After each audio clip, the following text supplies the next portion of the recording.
Shalom saudara yang dikasihi Tuhan, kita sungguh bersyukur hari ini diberikan kesempatan untuk mendengarkan firman-Nya sekali lagi. Oleh karena itu, marilah kita meminta pertolongan dalam doa supaya Tuhan berkenan memberikan kita pemahaman dan menolong kita untuk dapat melakukan kehendak-Nya, supaya kita benar-benar dapat memuliakan Dia. Marilah kita berdoa. Bapa di dalam surga, kami berterima kasih ketika terus-menerus Engkau ingatkan kami dengan firman-Mu. Maka tuntunlah kami untuk melakukan apa yang terbaik bagi Tuhan. Terpujilah Engkau di dalam nama Yesus Kristus. Amin.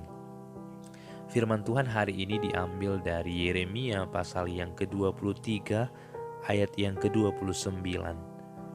Bukankah firmanku seperti api, demikianlah firman Tuhan, dan seperti palu yang menghancurkan bukit batu?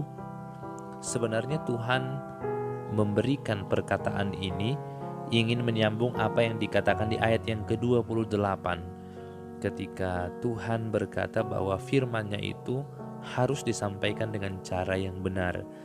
Bahkan nabi-nabi yang menyatakan dengan kesesatan seharusnya mereka tidak boleh didengarkan. Tetapi firman yang benar itu harus terus diperdengarkan. Oleh karena itu, firman Tuhan kali ini ingin mengatakan bahwa firman yang benar itu akan berkuasa membakar, makanya dikatakan api, dan menghancurkan dan dilambangkan dengan palu. Sesungguhnya apa yang dibakar dan apa yang dihancurkan? Yang dibakar dan yang dihancurkan ialah hati seseorang yang keras.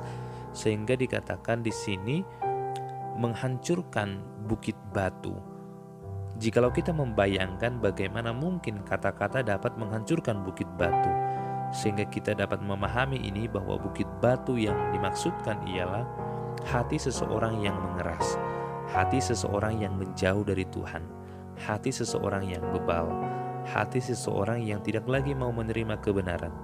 Sehingga firman yang benar itu akan terus mengingatkan setiap orang yang memiliki hati yang keras untuk akhirnya dilembutkan.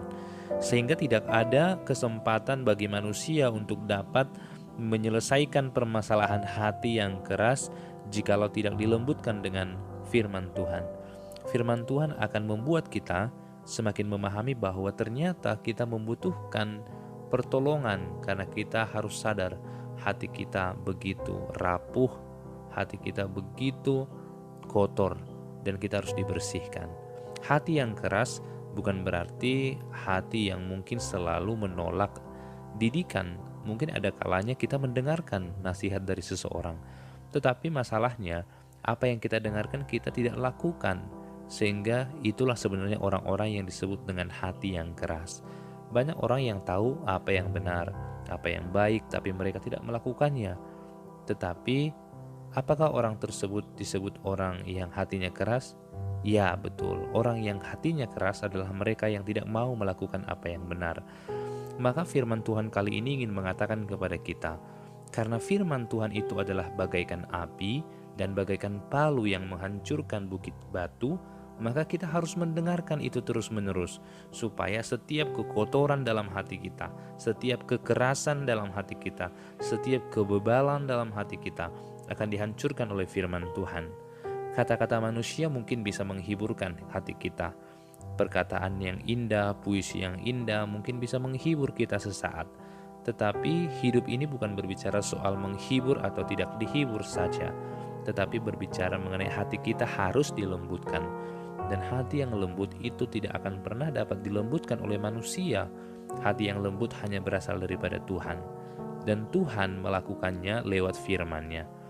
Maka jikalau kita menemui ada keluarga, ada teman, atau justru diri kita sendiri menemukan diri kita atau hati kita begitu keras, kita susah sekali melakukan kebenaran, susah sekali meninggalkan dosa, maka bacalah firman Tuhan, pelajarilah firman Tuhan.